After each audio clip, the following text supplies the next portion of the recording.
impairments, and then I see how can I help those impairments. And I'm really excited that we're finally taking a step back and addressing these impairments without necessarily worrying so much about healing the wound, because I think sometimes we get really stuck on that.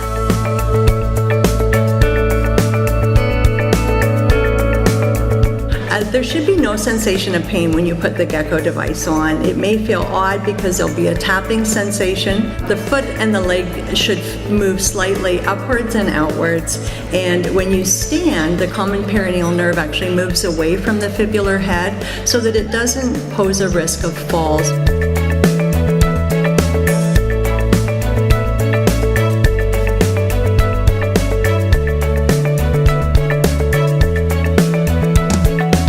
If they have so much impairment in their flow that they can no longer walk because of pain, which is what intermittent claudication does to people, a 30% increase is probably going to make a big difference. And when they looked at it also with a group with either chronic venous insufficiency or PVD, also about a 32% increase in the arterial flow. So you can see on the left, this is before the device. So this is just normally systole, diastole. The upper is the artery, the bottom is the vein. And what the Gecko device does is it increases the volume and the velocity of the flow. But what we do know is that patients are showing an increased range of motion, and this man who had pretty severe chronic venous lymphedema in both legs, within 2 weeks of wearing the Gecko devices bilaterally, had better dorsiflex, better range of motion of his ankles. He could flex and dorsiflex his feet, and he actually told the nurse, "I can wiggle my toes."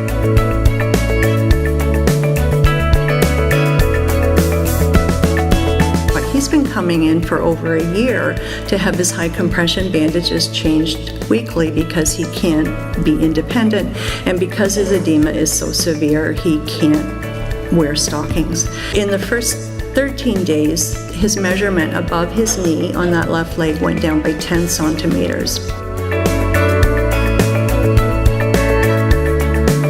We asked another big group of patients about pain, and 90% of them said they had pain on admission, but only 25 to 30% were having any analgesia.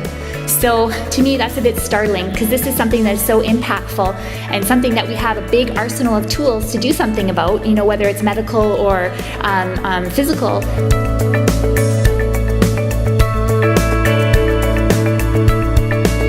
So what we know so far with the Gecko device is that patients are reporting a reduction in their pain.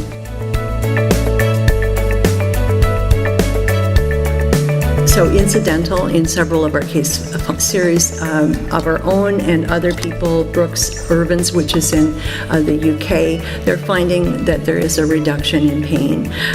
What they feel theoretically from the CWC consensus document last year is that it helps to release those endogenous opiates and hormones that are within the body, and then it activates the own pain relief mechanism.